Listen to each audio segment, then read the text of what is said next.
인구가 감소하면 집값이 무조건 떨어진다. 자, 인구가 30년 동안 줄줄 내리막길을 걷고 있는 서울은 집값이 많이 빠졌나요? 계속 올랐죠. 빠지지 않았죠. 그래서 인구 감소로 설명하는 게 아니라 되게 중요하다. 그리고 안녕하세요. 지식이 되고 돈이 되는 시간 부동산 클래스의 정재윤입니다. 자, 오늘은 부동산을 빅데이터로 읽으시는 분이시죠? 빅데이터 전문가 조영광 연구원님을 모셨습니다. 어서 오세요. 네, 안녕하십니까. 네. 혹시 영호님은 네. 이 부동산을 이렇게 데이터로 이렇게 읽는 이런 계기가 좀 있으셨어요? 저는 이제 사회 초년생 시절에 이제 설득의 기술 때문이었어요. 그러니까 제가 경험도 없고 경력도 없는데 이제 경력이 일천하신 분들한테 제가 설득을 해야 되는데 뭔가 데이터를 많이 모아야겠죠. 네. 근데 마침 제가 입사한 2010년이 수도권 부동산이 되게 안 좋던 시절이었어요. 그러니까 업계에서도 이제 과학적인 예측이 필요하다라는 걸 절감했던 시점이었고, 마침 제가 이제 산업공학과를 전공을 해가지고 통계를 좀 지식이 있었습니다. 그래서 덕분에 그렇게 부동산의 빅데이터를 접목시켜서 예측하는 일을 시작했고 지금도 하고 있는 것이죠. 그렇군요. 자, 그럼 이제 저희 구독자분들께 빅데이터를 이용해서 이제 설득을 또 해주시는 거죠? 네, 충분히 네. 네네네. 기대하겠습니다. 좀 책을 보면 이제 빅데이터 찍어주는 부의 정점이라는 또 책을 써주셨어요. 네. 여기 보면 인구 밀도, 네. 그리고 가구 트렌드로 본 부동산 투자 전략이라는 이런 내용이 좀 담겨져 있다고 하더라고요. 네, 좀 맞습니다. 구체적으로 한번 인구가 부동산에 어떤 영향을 주는지 한번 말씀 좀 부탁드려도 될까요? 네, 인구는 부동산 수요의 기본 원소로서 매우 중요합니다. 근데 제가 이 책을 통해서 꼭 말씀드리고 싶었던 것은 인구에 대해서 너무 편향된 미신이 사람들을 좀 사로잡고 있고, 덕분에 많은 분들이 부의 기회를 놓치고 있고, 덕분에 집을 살 타이밍도 많이 놓치고 있어서 정말 그 안타까움을 설득의 기술을 빌어서 데이터라는 설득의 기술을 빌어서 책을 쓰게 됐습니다. 그럼 구체적으로 연구원님이 좀 강조하셨던 거는 인구 밀도로 부동산을 예측할 수 있다 이렇게 말씀을 좀 해주시는 것 같은데 네. 어떻게 인구 밀도로 부동산을 예측할 수가 있나요? 그러니까 인구가 감소하면 집값이 무조건 떨어진다라는 미신을 타파해 주는 게 바로 인구 밀도인데요. 한번 서울을 예를 들어보면요. 서울은 지난 30년 동안 1990년대부터 인구가 한 번도 증가하지 않고 지금 저희가 방송을 찍고 있는 시간도 감소하고 있습니다. 자, 인구가 30년 동안 줄줄 내리막길을 걷고 있는 서울은 그래서 인구가 감소해서 집값이 많이 빠졌나요? 계속 올랐죠. 빠지지 않았죠. 여러분들 여기 가장 기본적인 질문부터 우리가 시작을 해보면 좋을 것 같아요. 원체 서울의 인구 밀도는 30년 동안 제가 감소했다고 말씀을 드렸는데도 제곱킬로미터당 15,000명이 넘게 서울에 살고 있습니다.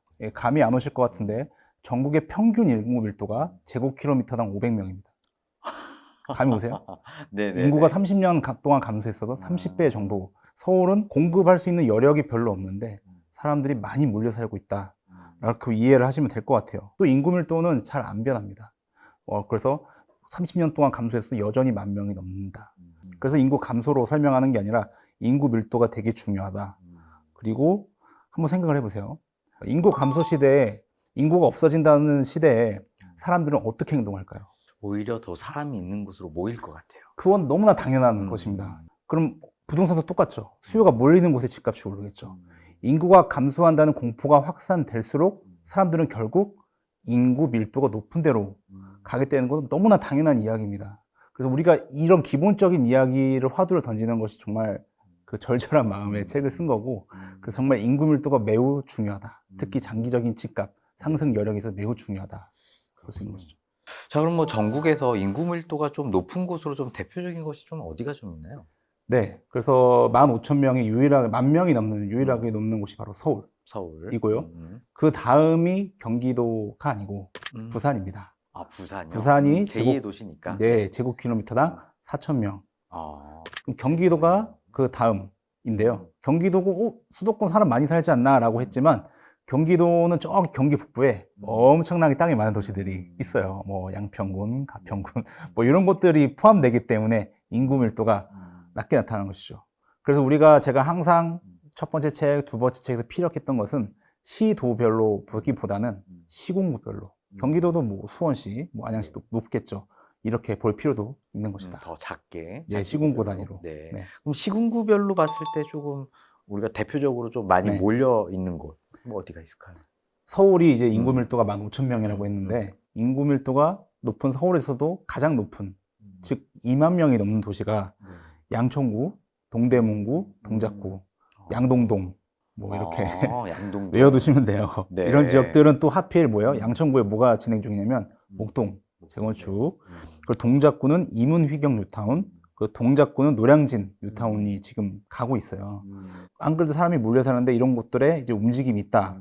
알아서 드시면 되겠고, 네. 수도권에는 안양 동안구, 수원 팔달구, 수원 영통구가 제곱킬로미터당 10,000명이 넘습니다. 또 이런 지역들 같은 경우에는 리딩 단지를 시세를 찾아서 보시면은 실거래가가 평당 3천만 원 정도까지 나가는 상황입니다. 저 뭐 서울에서 가장 집값이 높은 자치구 하면 또 강남인데, 강남구의 인구 밀도는 또 좀 어떤가요? 강남구도 역시 인구 밀도가 10,000명이 넘긴 합니다. 근데 한번 생각을 해보시면 인구 밀도는 물리적인 지표예요. 그러니까 사람 한 명, 한 명, 한 명, 제곱킬로미터당 인구 수만을 단순히 물리적인 숫자만을 나눈 숫자인데, 우리가 또 하나 생각을 해봐야 될 게 구매력이라는 게 있어요. 구매력. 같은 사람들이 있지만 어떤 사람은 수억 대의 연봉을 받습니다. 그러니까 인구 밀도가 기본적으로 중요한데 사람마다 그 살 수 있는 바잉 파워가 다르다는 것이죠. 그래서 인구 밀도를 보완해서 상위 10% 소득을 또 봐야 되는데, 왜 평균 소득이 아니라 상위 10% 소득을 봐야 하냐? 여러분들 지금 양극화가 심해져서 상위의 소득과 중위의 소득은 상당히 격차가 납니다. 그래서 우리가 어느 도시가 부자 도시야 할 때 정말 잘 사는 잘 버는 분들의 소득을 비교해야 정말 찐 부자 도시를 가려낼 수가 있거든요. 그래서 상위 10% 소득이 계속적으로 높은 탑3 도시, 서울에서는 강남구, 서초구, 용산구가 상위 10% 소득이 1인당 연 2억 정도 합니다. 또 하나는 좀 썰렁한 얘기인데, 이 상위 10% 소득이 인구 밀도가 점점 높아지다 뚝 떨어지거든요. 상위 10% 소득이 많은 구간부터. 왜냐면은 부자들은 자이든 타이든 초고미를 싫어합니다. 자기 나름대로의 집값을 확 높여버림으로써 바리카이트를 형성을 해요. 여러분, 하반기에 대출 금리가 올랐을까요? 떨어졌을까요? 작년 하반기에. 의외로 약간 올라갔죠. 많이 올랐습니다. 네. 3.5에서 4.5까지 올라갔어요. 대출 받으신 분들 작년에 아실 건데, 근데 집값이 올라간 도시가 바로 이런 고소득 도시예요. 왜냐하면 오히려 이 기회에 집값을 높임으로써 어떤 그 주거의 그런 것들을 담보하고자 한 것이죠. 네.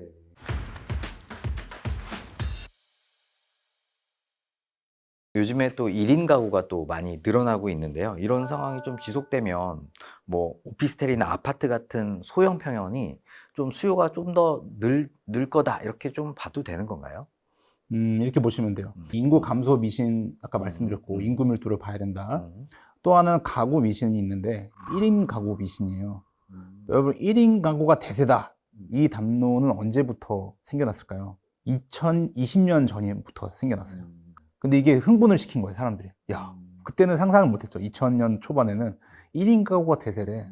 이게 흥분이 되면서 시행사나 시공사에게 우리 소형 가구, 소형 주택 많이 공급해야 돼서 너무 급발진해버린 바람에 공급 과잉이 왔고, 마침 또 이슈가 있었죠. 몇 년 전부터 이제 오피스텔도 다주택으로 포함이 되면서, 지금은 아니지만 다주택자 되면서 세제 이슈가 생기면서 공급 과잉인데 세제 이슈까지 터지면서 완전 시장이 무너지면서 공급이 최근에 또 위축이 됐어요.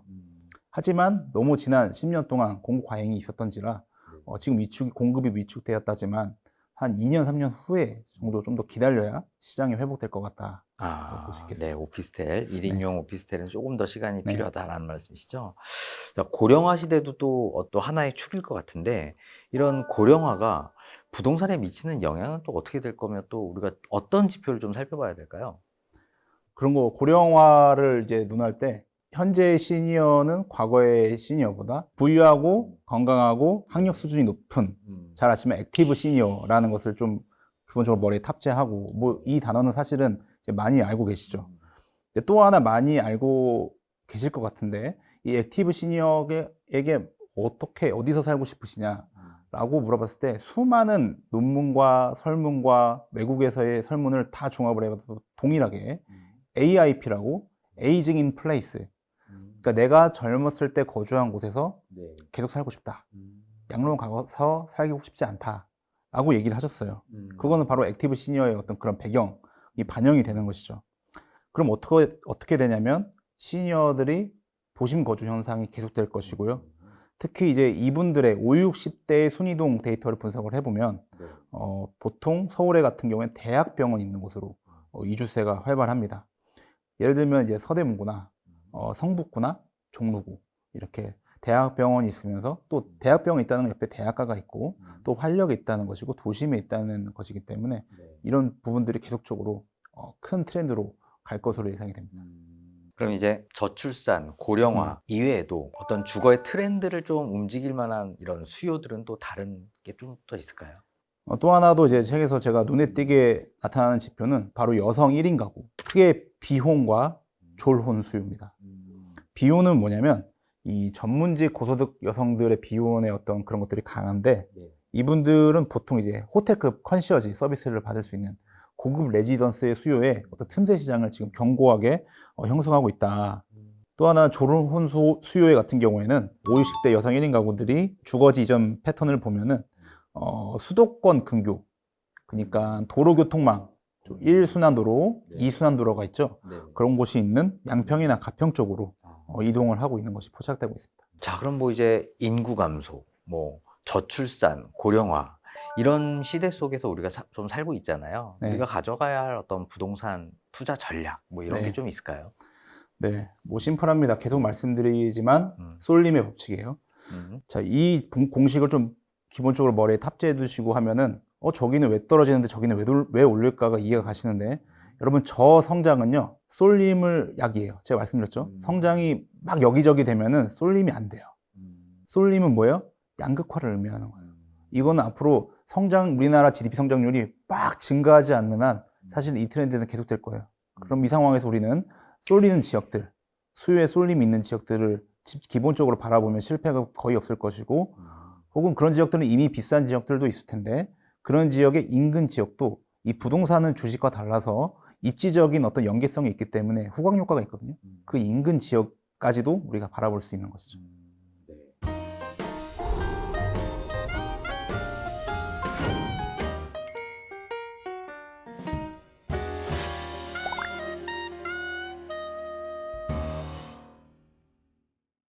자, 영호님 뭐 지난 1월에 또 이런 기사를 좀 쓰셨어요. 정치 혼란 속에 주목할 만한 부동산 키워드는 바로 철도다. 네.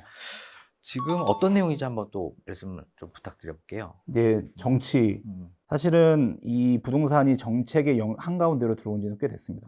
그러니까 정치의 불확실성이라는 것은 사실은 부동산의 불확실성인데 한번 생각을 해보면 누가 될지 모른다. 보수와 진보가 누가 잡을지 모르고 여가 야가 될지 정말 모르겠다라는 상황 속에서 오히려 후광 효과를 받는 것은 이 양쪽이 모두 밀어주는 부동산 정책이에요. 그러면 지난 총선에서 이미 힌트가 나왔어요. 한번 공약을 보세요. 보수 진보 모두 다 밀어주는 정책이 바로 철도 지하화였어요. 똑같이 철도 지하화를 얘기했고 철도 지하화는 뭐냐면 구도심이 철도로 단절돼 있어요. 그렇죠? 철도가 왔다 갔다 하는데 근데 그것을 이어준다라는 거예요. 이걸 반대하기는 어려워요. 그렇죠? 이 낙후된 곳이 뭐 잘 사는 데를 더 잘 살게 한다는 건 사실은 어렵지만 낙후된 곳을 철도를 없애서 이어준다. 이거는 또 대의명분에 맞습니다. 여러분 또 하나 기억하실 게 그래서 올해 초에 이 정책이 계속 진행이 되었고 철도 지하화 선도지구가 발표가 됐습니다. 노후계획도시 선도지구보다 여러분 철도 지하화를 보세요. 그곳이 세 곳이었죠. 어디냐면 안산중앙역. 그쪽이 이제 지상철인데 그것을 지하화 시킨다는 거고 또 하나는 부산역 아시죠? KTX 그쪽. 그리고 대전 조차장역이라고 요건 잘 모르실 겁니다. 카이스트 가는 쪽에 그 지상철이 있어요. 그런 부분들은 지하화 선도지구로 확정이 됐다. 서울 부분은 빠졌네요. 서울도 이제 가열차게 이제 주장을 했는데 범위가 너무 커요. 그래서 정치적으로 여러분 보시면 너무나 큰 예산 그리고 철도가 길다라는 뭐예요? 지자체 협조를 이어서야 되는데 쉽지 않은 거죠. 근데 방금 말씀드린 것은 상대적으로 기가 짧고 그 지자체랑만 협의하면 되는데 서울은 뭐 협조에 협조. 그래서 예산이 좀 가용하고 이해관계가 좀 심플한 정책이 확실합니다. 우리 뭐 연남동의 이제 경의선 숲길을 보면 정말 이게 엄청난 파워풀한 거잖아요. 맞아요. 그것도 네. 체감 효과가 있죠. 네, 이 한 세 지역이 좀 기대가 좀 되네요. 네. 자, 또 이제 GTX A 노선 한번 또 여쭤보고 싶은데 운정 중앙역이 또 생겼어요. 서울역하고 개통이 됐는데 네. 생각보다 인근 지역의 아파트들의 움직임이 좀 크지 않다라고 이렇게 들리더라고요. 이 상황은 왜 그런 걸까요? 그러니까 그게 뉴스가 저도 본 적이 있는 것 같은데, 이 구독자 여러분, 뉴스를 보실 때 꼭 그 시장 맥락에서 이해하시라 제가 계속 말씀드릴 건데, 오늘. 이 팩트는 GTX 운정중앙역 역세권에 있는 단지는 오르지 않았습니다. 다만 거래가 꾸준히 됐을 뿐이죠. 근데 시장 맥락이 어땠어요? 작년 하반기에 금리가 엄청 많이 올랐습니다. 기준금리 떨어졌는데 정부에서 대출 셧다운을 시켰어요. 근데 그 상황에서 작년 하반기에 이 지역이 가격은 오르지 않았지만 거래가 계속됐다. 이해 가세요? 그 맥락이었단 말이에요. 지금 그러면 이게 금리가 인하된다면 그런 부분들에 있어서 우리가 또 다르게 또 생각을 해봐야 돼요. 거래는 되는 가격은 안 올랐는데, 근데 그때가 금리 인상 국면이었구나. 그럼 인하한다고 하네. 요걸 생각을 한번 해보실 필요가 있습니다. 그럼 연구원님은 딱 맥락을 들어보니까 운정력이 조금 앞으로 네. 좀 올라갈 가능성이 있다 이렇게 판단하시는 거죠? 하나 더 말씀드리자면 수서역 개통보다 운정역 개통의 효과가 더 큽니다. 철도 개통 효과를 보실 때 그 끝단이 어딘지 보세요. 수서는 수서역인데 거기에 업무 지구가 막 활발하게 있진 않아요. 그쵸? SRT 한번 내려서 보시면. 근데 서울역은 주변에 업무 지구가 많습니다. 그렇죠? 그럼 운정력을 조금 더 주의 있게 한번 살펴볼 필요도 있을 것 같네요. 자, 인덕원도 또 마찬가지로 GTX 개통을 앞둔 좀 지역인데 이쪽도 또 움직임이 그렇게 썩 좋지 않다고 하더라고요. 이쪽도 좀 한번 견해를 한번 여쭤봐도 될까요? 네, 역시 시장의 맥락입니다. 서울은요, 고점이 먼저 2021년이죠. 2021년에 고점을 회복한 지역들이 많아요. 근데 경기도는요, 고점에 회복된 지역이 거의 없고요. 한 8, 90%입니다. 그러면은 기사를 헤드라인을 보시면은 30% 하락했다 뭐 이런 기사가 있었을 텐데 느낌이 마치 지금도 이 하락이 현재 진행형인 것처럼 나왔지만 사실은 역시 이 단지 역시 작년부터 비슷한 거래가 꾸준히 되고 있었고 그 국면이 금리 인상 국면이었다라고 이해하시면 될 것 같습니다. 그러면 요 평촌에 또 붙어 있는 곳이잖아요, 인덕원이. 네. 또 인덕원이 또 의외로 사람들마다 의견이 좀 나뉘는 지역이더라고요. 주거지로서는 조금 네네. 좀 부족한 곳이다. 이런 이야기를 하시는 분도 계시고, 교통의 호재가 이제 앞으로 조금 남다를 곳이다. 좋아질 거다. 이런 의견도 있고, 어떻게 보세요? 여기 의왕 군포가 아주 재밌는 지역이에요. 의왕시 지도를 한번 의왕시라고 네이버 지도 치시면 길게 나타납니다. 그러니까 사실은 조금 특이해요. 이게 대규모 택지를 이렇게 완성시킬 수 있는 지역은 아니에요. 다만은 그 지역에 의왕과 군포에 뭐가 있냐면 현대자동차 R&D 센터나 이런 교통 철도 기관의 고소득 박사 전문직들이 많이 있어요. 교통 연구의 아주 중심지거든요. 일단 직주근접이고 그런 부분들의 장세가 상당히 직업군들의 장세가 좋았어요. 그래서 기본적으로 의왕 군포는 고소득자인데 땅이 좁다 보니까 신축이 들어갈 여지가 없었는데 그런 부분들이 지금 발현되고 있다라고 보시면 되고 마침 인덕원역은 사실 인덕원역이었는데 이게 길고 아파트 형태가 아름답게 지어질 지역은 아닙니다만 마침 인덕원이라는 것은 수도권에서 교통의 결절점이에요. 남부와 서울 이어주는 결절점이에요. 길지만 또 이렇게 한번 모멘텀이 받쳐주면 갈 수 있는 도시인 것이죠. 그래서 조금 더 이제 수요가 몰릴 수 있는 지역이다. 네. 이렇게 뭔가 좀 긍정적으로 저는 좀 이해를 했습니다. 네. 맞나요? 네, 또 제가 너무 긍정적으로 얘기하면 상당히 악플이 나기 때문에 네네네. 뭐 저희 거기까지는 이제 구독자분들이 굉장히 선하시기 때문에 그런가요? 그렇게 많이 욕하시지는 않으실 겁니다. 네.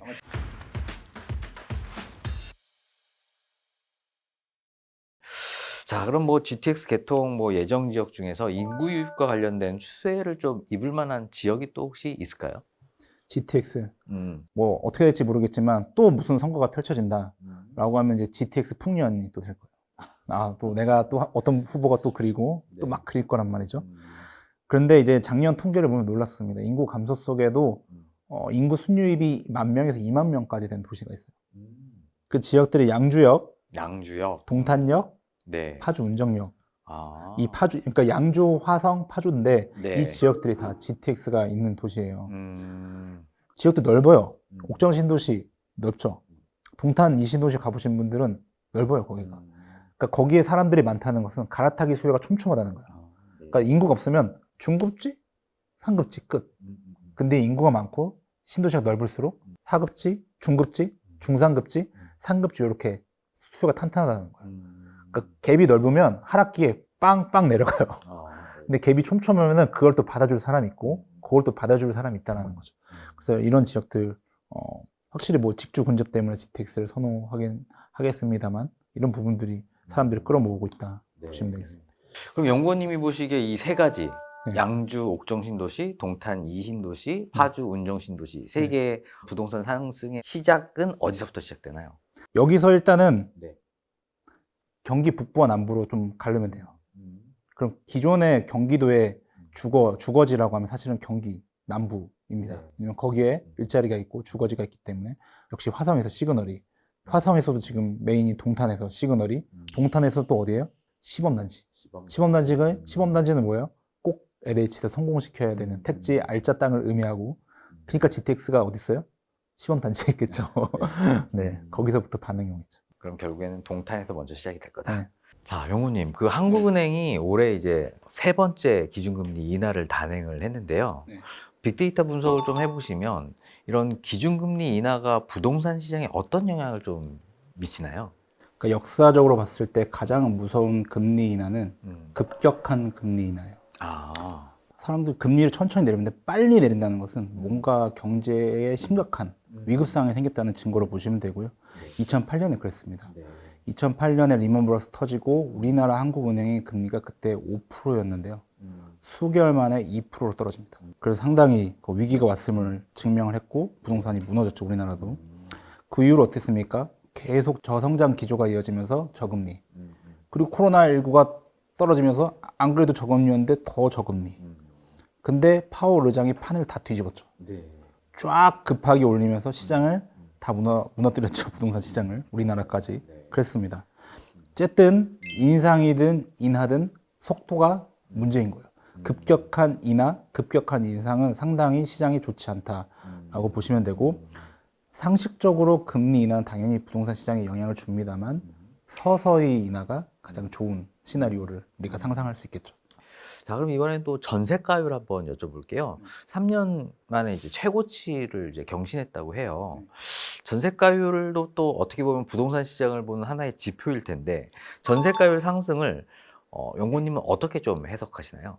전세가율이 높다는 것은 갭 투자의 유리함을 의미합니다. 그만큼 종잣돈이 그만큼만 있으면 되니까. 그런데 일부 지역 전세가율을 보면 일부 단지가 전세가율이 70%, 80%, 90%까지 단 단지들이 있어요.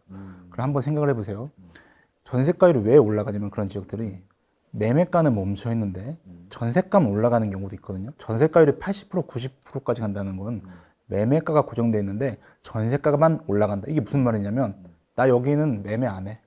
난 여기 전세 월세만 살 거야. 안 오를 거니까 안 오를 나는 거니까. 보유 안 할 거야. 그렇게 위험성이 있다고 보시면 되고 또 하나는 요즘에 그 앱이 너무 발달해서 전세가 팍 나오거든요. 7, 80%딱 수준 책정해서 갭을 돌리시는 분들이 있던데 조심하셔야 돼요. 왜냐면 너무 적다. 이거 누구나 아는 정보잖아 이제.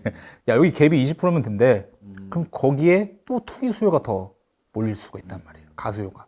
그래서 조심해야 돼요. 전세가율이 하염없이 전세가율이 오르는 지역들은. 네. 그럼 결국에 전세가율은 너무 높은 곳은 조금 오히려 조심해야 되겠다. 네. 이런 말씀이신 거죠. 정부가 투기 세력에 대한 시장 교란 행위를 단속하겠다. 이렇게 했단 말이에요. 이런 대책들도 혹시 시장 안정화에 도움이 되나요? 투기 세력은 이제 정말 단절하고 정부에서는 당연한 입장이라고 보는데요. 정부가 어떤 시장의 안정 대책이 있죠, 지금. 이런 걸 했을 때 시장이 진 적이 한 번도 없습니다. 시장이 뭐 안 좋았어. 시장이 정말 침체 국면인데 정부가 살리겠다고 살려본 적도 사실은 없어요. 그래서 정책은 시장을 이길 수 없다라는 것이 기본적으로 저희 생각이고 다만 그 정책은 왜 생기냐면 시장의 변동성을 추정하면서 나온 거겠죠. 정부가 원하는 정책은 뭐냐면 시장 변동률 0%예요. 매매가 변동률 0%가 정부의 목표입니다. 너무 올라도 안 되고 너무 떨어져도 안 되니까 그렇기 위해서 시장이 너무 올랐다? 그럼 뒤에 이어서 반응하는 것이고 너무 침체됐다? 그럼 뒤에서 반응한다. 딱 요 이상도 이하도 아닌데 오히려 의외로 집값을 잡거나 살린 거는 미국이에요. 미국. 2008년과 2022년에서 2023년 우리나라 정말 찐 하락기였잖아요. 그렇죠? 그때 무슨 일이 있었냐면은 미국의 그 금융시장 혹은 부동산 시장이 망가뜨렸죠. 차이든 타이든 어쨌든 우리나라의 찐 상승과 찐 하락은 글로벌리한 금리에 따라서 상당히 영향을 받는다. 그래서 그들이 차이든 타이든 어쨌든 우리나라의 가장 찐 상승과 찐 하락을 일으킨 유일한 원인입니다. 그러면 이제 한국의 부동산 시장의 변동은 이제 대내적인 요인보다는 대외적인 요인이 조금 많이 컸다. 이렇게 보시는 거군요. 자, 지난해 이제 서울을 떠난 인구가 이제 4만 5천 명에 달한데요. 이제 그 중에서 또 71%가 경기와 인천 쪽으로 이제 이동을 했다고 하더라고요. 그러면 역으로 얘기해서 그렇다면 수도권의 집값에는 어떻게 좀 긍정적인 시그널로 좀 보면 되나요?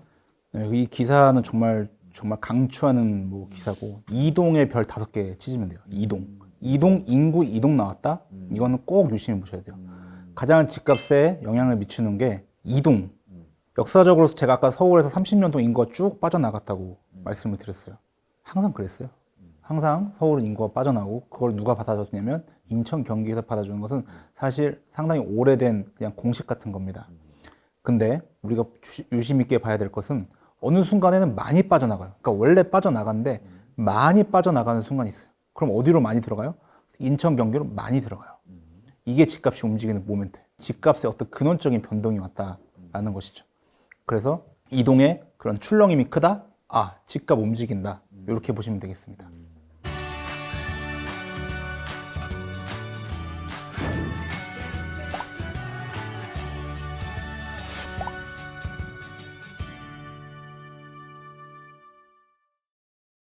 용호님, 만약에 직장이 서울이에요. 근데 이제 높은 집값 때문에 이런 경기도나 인천에서 이제 만약에 살아야 된다면 혹시 내 집 마련을 하고자 하시는 이런 분들에게 어디를 좀 추천해 주시겠습니까? 지역이 혹시 있을까요? 내가 여력이 있다면 당연히 서울 도시철도가 이어지는 쪽, 이제 5호선, 7호선, 광명, 하남 등 우리가 소위 준서울 지역이라고 말하는 곳인데, 광명, 하남. 좀 여력이 좀 그렇지 않다면 훗날에 GTX가 개통되는 곳도 우리가 눈여길 필요가 있어요. 혹은 GTX 외에도 서울 핵심직으로 업무되는 철도들이 지금 공사가 되고 있는데, 줄여가지고 인월신경이라고 외워두시면 돼요. 인동선, 월판선, 신안산선, 경강선이 이 철도들은 2030년까지 다 됩니다. 지금 착공이 됐기 때문에 이 지역들에서 서로 핵심 업무직으로 이어지거든요. 그래서 GTX 말고 인월신경 이 노선도 주목해 주시면 좋을 것 같습니다. 이 중에서 신안산선이 가장 좋은 건가요? 월판선도 좋죠. 월판선. 판이 뭐예요? 판교로 바로 가는 거군요. 네, 신안산선도 좋습니다. 신안산선도 이제 여의도로 가기 때문에. 예. 네, 그렇군요. 자, 이런 철도 이제 개통 지역을 한번 좀 유심히 좀 보면 좋을 것 같습니다. 자, 또 이제 인천의 강남이라고 불리는 송도를 한번 좀 여쭤보고 싶은데, 송도의 집값이 반값이 됐다는 이런 기사도 있었어요. 그리고 보면 또 옛날에 이제 강남 어머님들이 이제 교육을 위해서 또 많이 갔었던 지역이 또 송도였잖아요. 왜 이런 집값의 변동성이 크게 된 이유가 있나요? 일단 송도가 집값은 떨어지는 건 맞습니다. 왜냐면 이 송도도 좋은데 서울로 너무 일자리나 인구가 계속 몰리고 언론이나 계속 서울만 얘기하다 보니까 서울의 강남뿐만 아니라 서울 어디든이라는 서울 일극화가 좀 강화되면서, 그렇게 따져보면은 송도가 인천에서 좋긴 하지만 너무 멀거든요. 그래도 인천의 그 송도가 학군 일자리가 버텨주는데 경쟁자가 갑자기 나타났어요. 검단 신도시가 일단은 철도가 또 개통되어 지금 그런 부분이 있고, 5호선 있죠. 검단 김포 5호선. 청라는 또 하필 7호선이 개통돼. 이거는 이미 거의 이제는 다 철도가 지금 공사 중이에요. 그러니까 물론 송도가 더 입지적으로는 우월할 수 있으나 서울과의 접근성을 봤을 때 하필 이 지역들의 5호선, 7호선이 지금 가시화가 가열차게 되고 있는 것이죠. 근데 여기에 좀 많이 지었습니까? 엄청 많이 지었죠. 그러다 보니까 이제 수요가 좀 이탈되는 경향이 있는 것이죠. 송도에서 시작되는 GTX가 있죠. 이 부분이 네, 좀 GTX. 지지 부분 하면서 또 그런 부분들도 좀 있나요? 우리가 이제 GTX면 사실 조금 멀죠. 거리감이. 근데 이 7호선, 5호선은 이제는 막 공사 중이거든요. 네. 그런 부분들이 이제 송도에 타격을 주고 있는 것이죠. 네. 자, 그러면 어떻게 지금 이렇게 지지부진할 때 송도 들어가는 게 기회가 될까요? 아니면 조금 더 기다려야 되나요? 인천에 사시는 분은 당연히 기회고요. 일단 검단이 이제 인천 시장을 좀 많이 무너뜨렸었죠, 지금까지. 역대급 입주였으니까. 다만 이제 검단 입주는 마무리되고 있고 송도에서 학군이 좋고 조망이 좋고 GTX-B가 되는데 고점 대비 한 10% 20% 떨어졌다.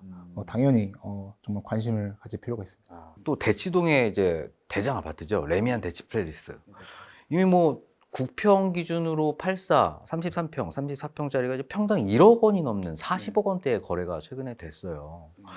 자, 그런데 이제 그에 반해서 이제 목동이나 중계동은 이런 어떤 신고점을 넘는 이런 분위기도 좀 약간 아닌 것 같고, 왜 이렇게 대치동은 이렇게 다른 학군짐에도 불구하고 이렇게 다른 흐름을 좀 보여주고 있나요?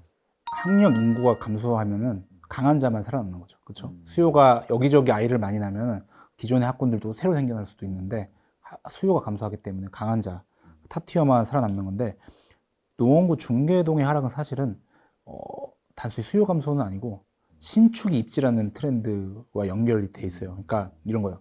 신축이 들어간 곳에 또 젊은 분들이 많이 사시고 수요력이 있는 분들이 똘똘 뭉쳐있기 때문에 거기에 학군을 만들어냅니다. 스스로. 일단 설명 드릴 건데 만약에 노원구가 재건축이 거의 안 됐거든요, 지금. 그나마 노원구 재건축 조금 됐더라면은 이 사람들이 몰리면서 학군을 지탱해 줬을 텐데 목동 뉴스는 사실은 이것도 좀 안타까운 게 이 목동 그 해당 단지 기사에서 이 목동은 사실 목동이 아닌데 목동 이름이 붙어있는 단지였어요. 사실은 그래서 목동은 사실 지금 핫합니다. 아, 네, 그렇죠. 1단지부터 네. 14단지는 뭐 이미 네. 신고점을 넘어섰죠. 네. 네. 그럼 결국에는 이제 목동 그런 핵심 지역과 대치동, 결국에 신축이 될 수 있는 이런 지역들은 여전히 학군지면서도 여전히 좀 수요가. 자, 만약에 이제 저출산 현상이 지금처럼 계속 지속화된다면, 심해진다면 이런 학군지 인근의 아파트의 시세는 조금 뭐 악영향이 받을까요? 여러분 생각을 해보세요. 입장을 한번 바꿔서 아이를 아무도 안 낳아요.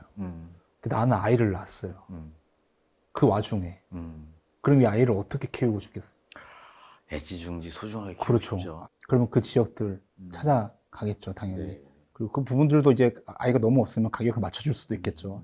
어쨌든 이 아이가 태어나고 몰리는 지역들, 그 상위 탑티어 지역들은 계속적으로 살아남을 겁니다. 아주 극단적인 상황이 아니면. 네. 자, 뭐 옛말에 뭐 맹몬 삼천 지교라는 말이 있듯이 학군을 따라 이제 집을 옮겨 다니는 이런 부모들도 요즘에 좀 눈에 보여요. 이런 분들 보셨기엔 연구원님이 좀 어떤 생각이 좀 드세요? 그 마찬가지예요. 지금도 역시 아이를 낳지 않는 시대에서 아이를 낳아서 키우신 분들 우리가 정말 박수 쳐주고 정말 해줘야 되는 거 아닙니까? 우리가 그들을 뭐라고 할 수는 없을 것 같아요. 제가 봤을 때는. 네네. 정말 자기가 아이 낳아서 네. 훌륭한 아이로 키우겠다. 요즘 이 아이 낳는 세대. 애국이죠. 네. 애국 하시는 분들은 뭐 예, 당연한 어떤 반응이라고 저는 생각이 듭니다. 아, 네, 당연하다.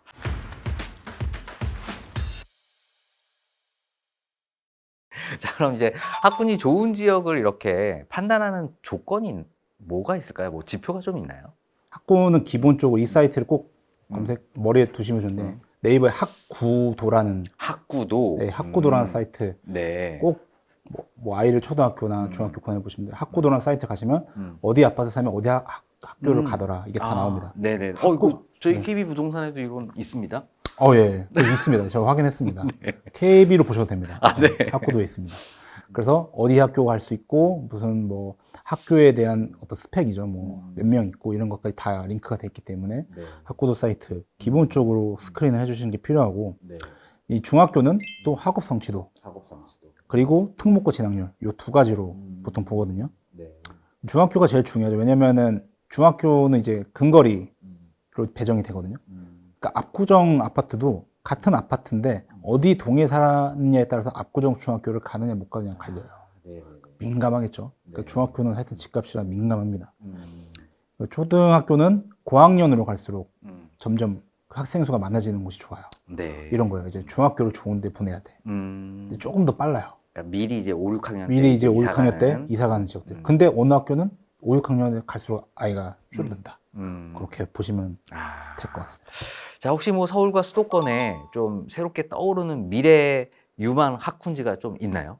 저 서울은 아까 제가 신축 입지라고 했는데 그 제가 이 책에서도 상세하게 사설 학원 수의 증감을 제가 다 조사를 네네. 했습니다. 네. 사설 학원 수의 증감 지표가 상당히 다이나믹해요. 뭐 학교는 뭐 갑자기 오늘 생겼다 내일 없어지지 않잖아요. 근데 네. 사설 학원 수는 상당히 다이나믹이 큰데 급증한 지역이 바로 마포하고 강동이에요. 마포, 강동. 네. 네, 아시겠죠, 느낌. 마포, 음, 강동구, 신축이 학군을 트렌드를 만드는 지금 현상이 나타나고 있습니다. 네. 자, 이번에는 이제 연구원님을 모시고, 자, 무주택자, 1주택자, 그리고 다주택자 간의 어떤 상황이 좀 다를 텐데, 이런 부동산 전략을 어떻게 가져가야 되는지 한번 여쭤보는 시간을 갖도록 하겠습니다. 자, 먼저 이제 무주택자분 한번 전략을 한번 여쭤볼게요. 자, 만약에 맞벌이에요. 맞벌이로 지금 600만 원 정도 번다, 세후. 지금 무주택자인 신혼부부라고 가정을 했다. 이분에게 좀 무리해서 내 집 마련을 하는 게 좋을까? 아니면 전월세 사면서 기다리는 게 좋을까? 아니면 청약을 도전하는 게 좋을까? 이 세 가지 중에서 지금 시점에 어떤 선택이 좋을까요? 자, 이제 좀 팁을 말씀드리자면 지금 DSR이 강화됐죠. 네. 그럼 7월에 더 7월에 강화됐는데 이제 3단계 그 전에 지금 상황을 가정했을 때 네. 세후 600이면 뭐 한 800 될 거, 7, 800 될 거예요. 네. 곱하기 7 하시면 돼요. 곱하기 7. 그럼 대출의 최대치가 나와요. 맞죠? 이거 팁입니다. 네. 하반기 이후에 6.5배에서 6배로 감소할 거예요. 그러니까 그러니까 그 연봉의 세전에 네. 세전 연봉 7배 하면 내가 DS 현재 DS를 받을 수 다른 대출이 없다고 가정했을 경우에 네, 한 5억 정도 음. 받겠네요. 5, 6억. 네, 다른 대출이 없다고 하셔서 이렇게 생각하시면 쉽고요. 네. 일단은 추천은 청약이에요. 네. 왜냐하면 청약에는 이 무주택자 신혼부부만을 위한 유일하게 그들만의 리그를 아. 배려해 주거든요. 그렇죠. 서울에서도 내 집 마련 뭐 이런 미리 내 집 뭐 이런 전략 네네. 예, 이런 상품이 있는 것 같더라고요. 그런 거 당연히 있으면은 정말 좋죠. 그래서 그런 부분들, 배려가 되는 부분들 당연히 노리는 것이 당연한 것인데요. 이 청약은 이게 일반 아파트를 살면요, 제가 계약금을 내고 몇 개월 내에 잔금을 내야 돼요. 근데 청약을 받으면 청약 계약금을 내고 10%를 내고 나머지는 3년 후에 잔금을 내게 되거든요. 네. 2, 3개월의 캐시플로우하고 3년을 내가 음. 생각하고 들어가는 거랑은 사실은 계획의 밀도가 좀 달라요. 음. 그리고 특히나 뭐 자산이 아주 많은 분들이면 상관없겠지만 이제 내가 청약을 받고 아 내가 이제 3년 후니까 그거를 플랜을 짤 수가 있어요. 지금은. 그러니까 충분한 그 시간은 되게 중요하거든요. 네. 그리고 뭐요? 3년 후면 그 지역에 최고 신축에 사시는 거예요. 아, 그거 네. 부분이 있습니다. 자, 결국 이제 시드가 아직 좀 부족하다면 네네. 전월세를 살면서 청약을 도전하는 게 일단 베스트다 이런 네. 말씀이신 거죠. 자, 일단 뭐 청약 통장 요즘에 해지하는 사람들도 좀 많다고 해요. 청약자 수가 이제 좀 2년 넘게 감소한다고 하는데 네. 청약 통장 갖고 있는 게 여전히 좀 유효한가요? 아니면 좀 해지하면 필요 없으면 해지하는 게 낫나요? 그러니까 청약 통장의 유효성 빛을 발할 때는 언제냐면 양질의 입지에 민간 분양이 많을 때 청약 통장이 내가 갖고 싶어 할 겁니다. 민간 분양 같은 경우에는 청약 통장이 있어야 되니까 양질의 입지는. 근데 양질의 입지가 아니라면 굳이 청약 통장을 쓰지 않고 선착순 분양을 받을 수 있습니다. 아, 근데 네네. 서울의 분양이 많이 없어지고 있죠. 네, 그렇죠. 공공 분양이라는 것은 음, 청약 통장만 있으면 안 되고 내 소득도 음, 낮아야 돼요. 재산도 네, 적정하게 저- 있어야 되고 네. 상당히 까다롭기 때문에 그래서 굳이 청약 통장에 대한 그런 것들이 사실 없어지고 있는 상황이에요. 통장이 있으면 뭐래? 내가 뭐 자격이 안 되는데 뭐 이런 느낌인 거죠. 그리고 또 이제 3기 신도시가 올해 3기 신도시도 꼭 별표 5개입니다. 올해부터 이제 4월부터 하남 그리고 이미 고양했죠. 네. 3기 신도시가 드디어 됩니다. 근데 만약에 좀 부족하다라고 한다면 공공 분양 3기 어. 신도시 노리는 게 굉장히 오늘 좋다. 3기 이런 신도시는 말씀이죠? 지금 골든 에이지 지금 들어섰습니다. 아, 네. 자, 만약에 이제 1주택자다라고 한다면 자금이 좀 여유롭지가 않은 상태에서 학군지를 좀 갈아타기를 좀 하고 싶어요. 이런 상황이라면 수도권 내 혹은 서울 내 좀 가성비 좋은 학군지가 좀 어디 있을까요? 그러니까 가성비는 가능성을 보는 거예요. 음. 지금은 저평가돼 있으나 네. 나중에 좋을 곳. 음. 여전히 노원구와 성북구예요. 잘 보세요. 노원구가 학원수가 감소해도 여전히 많은 학원수가 있고요. 네. 그리고 신축이 입지라고 했어요. 네, 노원구는 아직 조금 시간이 걸었지만 옆에 성북구에 장위동, 장위 뉴타운이라고 네. 지금 어마어마한 뉴타운이 지금 가시면 펜스가 쳐져 있고 네. 어마어마하게 개발이 되고 있습니다. 그럼 성북구는 또 마찬가지로 마침 주요 대학들이 다 포진되어 있어요. 뭐 네. 고려대학교라든지 6호선 라인 아시죠? 네. 그런 부분들이 대학교들이 이미 밀집되어 있는데 노원구의 인프라를 활용할 수 있으면서 신축이 된다? 아까 제가 말씀드린 신축이 입지라는 것. 그리고 여전히 재건축, 노원구가 마침 재건축이 되지 않았기 때문에 저평가돼 있다는, 이미 재건축이 됐으면 더 비싸졌겠지만 그런 부분들이 우리가 노려볼 만한 가성비 지역이라고 할 수 있겠습니다. 네.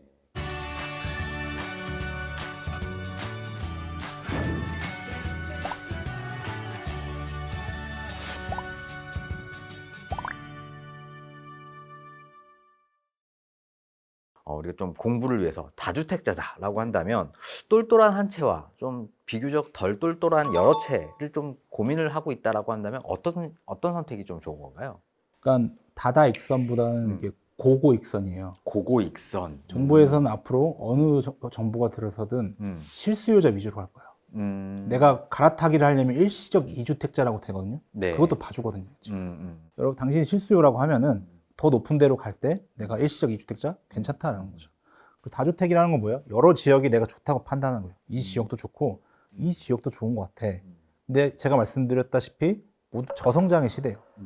그러니까 여기저기 막 상승하는, 여기저기 기업이 살아나고 상권이 살아나는 시대가 아니라고 가정을 하면은 좋다고 다 예측해서 성공할 확률이 점점 줄어든다는 것이죠. 이것이 이미 트렌드에 반영되기 때문에 그 쏠림. 그리고 정부에서도 실수요자 갈아타기 우대해주기 때문에 그런 쪽으로 가고 있다. 네. 결국에는 뭐 똘똘한 한 채가 여전히 이제 네. 트렌드가 될 거다라는 말씀이시죠? 네. 뭐 이렇다 보면 오히려 지방은 더 안 좋을 것 같아요. 지방도 아까 고밀도시들이 있다고 말씀드렸고 지방에서도 다시 역전이 일어나고 있어요. 그러니까 부산이 이제 노인과 바다예요. 네. 제일 많이 자신의 자녀들을 서울로 많이 유학 보내는 도시가 부산이었어요. 그만큼 재력이 됐어요. 근데 그게 지금 역류하고 있어요. 다시 부산에서 다시 돌아오고 있다라는 것이죠.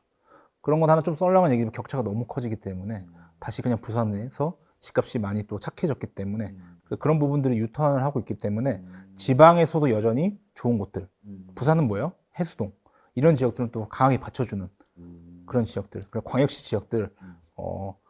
대전 같은 경우에는 여러분들 이제 혼인, 출산 반등했다는 소식 들었을 거예요.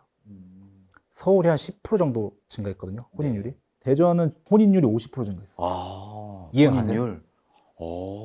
사랑의 도시군요. 네, 대전은 정말 네. 사랑의 도시인 것 같습니다.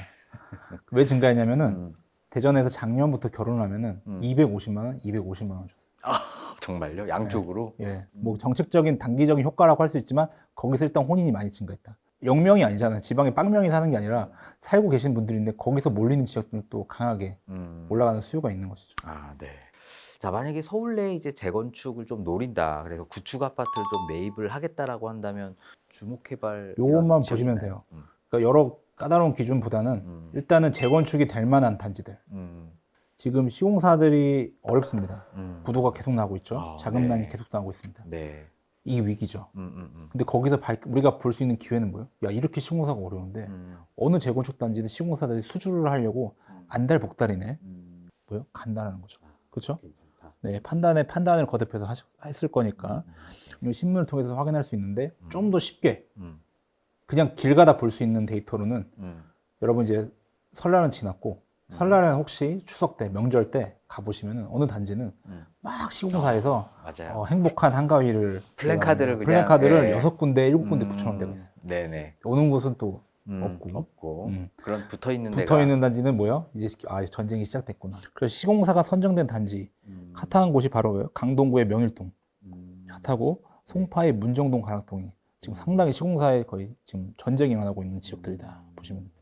만약에 올해 부동산을 매수하거나 혹은 매도할 계획을 가지신 분들에게 현실적으로 좀 조언해 주시고 싶은 이런 말씀 좀 있으실까요?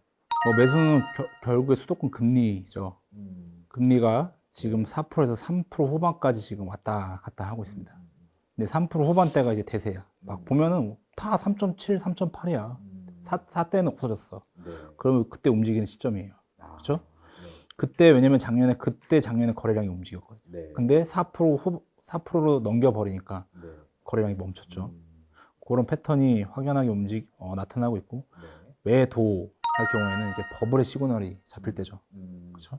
버블이 터지면 또 매도 타이밍을 놓칠 수 있는데 이런 거예요. 상식에 반하는 일들이 벌어질 때 예를 들면 저층이 더 싸야 되죠. 근데 저층이 고층 가격보다 막 따라가.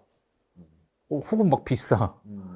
혹은 비조망권인데 조망권을 따라잡거나 혹은 갑자기 더 비싸지거나. 이거는 뭐예요? 묻지도 따지지 않고 산다라는 거예요. 광기에 어린 시장이다라고 보시면 돼요. 이렇게 우리가 상식에 반하는 상품의 상식이 있잖아요. 그럼 어렵나요? 조망권이 좋아요? 비조망권이 좋나요? 역세권이 좋나요? 뭐 그런 거 부분들이 있어서 갑자기 이게 역전이 돼. 너무 빠르게. 그런 부분들이 있으면 버블의 시그널이죠. 부동산 만약에 초보자들이다. 뭐 우리 뭐 엄청나게 큰 금액이다 보니까 뭐 여러 채 이렇게 경험이 없으신 분들도 많을 텐데 안전한 부동산 거래를 하기 위해서 좀 점검해야 될 이런 부분들이 좀 있나요? 온라인으로 처음에 이제 확인하실 거예요. 음. 네이버 부동산, 네. 고객노노, KB 부동산. 네. 이제 온라인에 이렇게 미끼 상품 조심하셔야 돼요. 딱 좋은 상품 먼저 올려놔야 또 우리가 계약은 또 방문해서 하니까. 네. 갔는데 뭐라고요? 다 팔렸어요. 아, 네. 이러면서 다른 걸 소개하는 게 비일비재. 근데 이걸 뭐 알 길이 없죠. 근데 우리가 국토부 실거래가 시스템 가면은 그 지역 단지가 거래됐는지 안 거래됐는지가 나와요. 그 동호수나 다 치시고 하면은 이게 전세든 월세든 매매든 다 거래가 뜨기 때문에 이게 거래됐는지 안 거래됐는지 알 수가 있다. 네. 그 부동산 중개업자들도 이렇게 명함을 주시면 명함에는 있는데 이분들이 그 밑에서 일하시는 분들 경우가 많아요. 큰 부동산인 경우에는. 그래서 부동산 중개업자 등록됐는지 확인을 해야 돼요. 그게 어디에 있냐면은 네. 그 정부에서 없는 V월드 V월드 사이트에 가시면 부동산 중개업자 조회가 있어요. 그럼 성함을 치시면 네네. 아, 이분 중개업자 번호가 있다라고 확인할 수 있고 면적. 면적. 우리가 이제 잘 일반인들 몰라요. 면적이 뭐 18평 뭐 감이 안 올 수 있는데 보통 이제 아, 이 면적이 높습니다라고 했을 때 뭐라고 물어봐야 돼요? 전용 면적이 얼마가 되냐고. 네. 공용 면적은 공통을 쓰기 때문에 아, 그때 그냥 다 합쳐서 얘기한 거예요. 얘기할 수 있단 말이에요. 알고 있어야 돼요. 어떻게 알아요? 건축물 대장이라는 걸 띌 수가 있어요. 네. 건축물 대장에 다 나옵니다. 전용 면적 몇 제곱미터. 그렇죠? 100제곱미터는 몇 평이에요? 나누기 3.3 하시면 되죠? 네. 그거를 하셔서 이걸 알고 물어보는 거예요. 한번 전용 면적이 얼마예요? 근데 막 이상하게 얘기해. 알겠죠? 그렇구나. 네. 하시면 됩니다.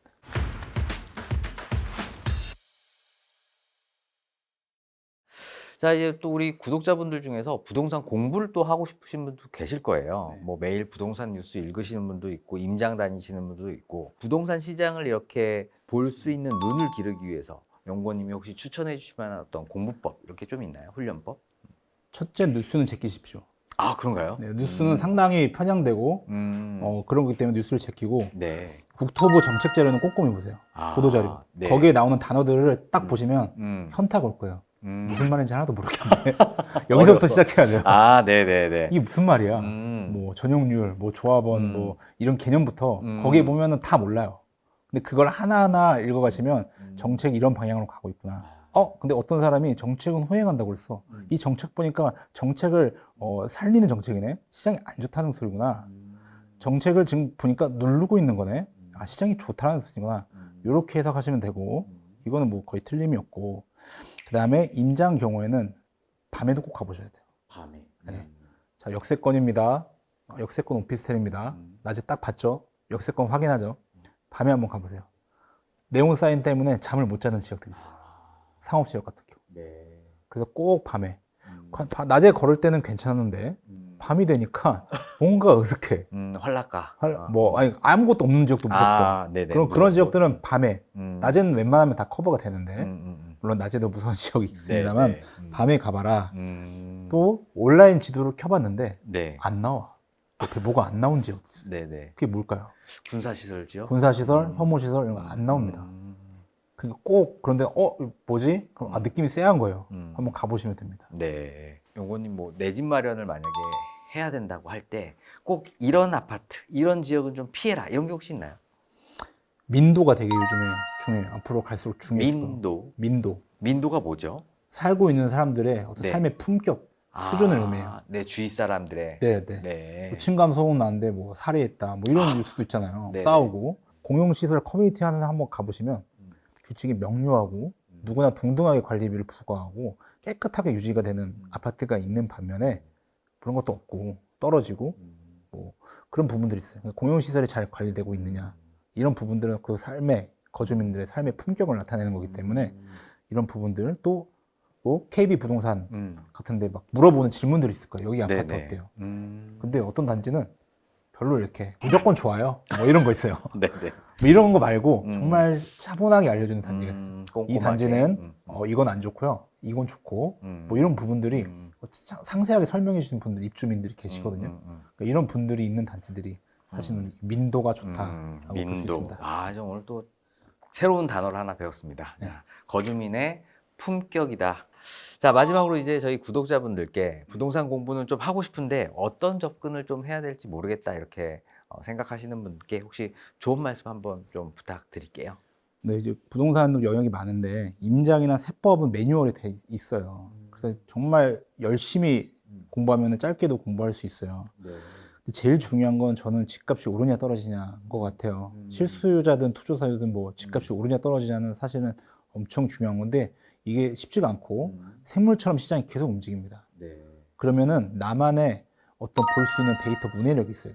나 전세가로 이 정도면 안 사. 거래량이, 거래 회전율이 이 정도면 나는 위험하다고 봐.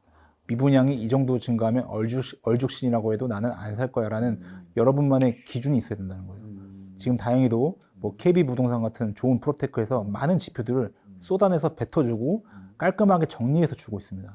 그러니까 그런 데이터들을 나만의 기준이 있어야 돼요. 네. 그러려면 어떻게 돼요? 과거부터 쭉 봐야.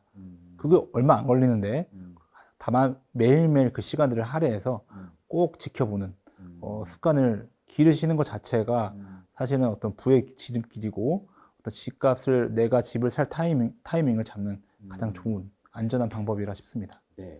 아유, 오늘 뭐 긴 시간 너무 감사드리고요. 뭐 저도 굉장히 많은 내용을 좀 배운 것 같습니다. 자, 오늘은 조영광 빅데이터 연구원님을 모시고 인구 변화 트렌드에서부터 부동산 시장 전망 그리고 투자 전략까지 다양한 인사이트를 들어보는 시간을 가졌는데요. 오늘 영상이 좋으셨다면요, 구독, 좋아요, 알림 설정 부탁드리고요. 부동산 클래스는 다음에도 더욱 좋은 영상으로 찾아뵙겠습니다. 감사합니다. 네, 감사합니다.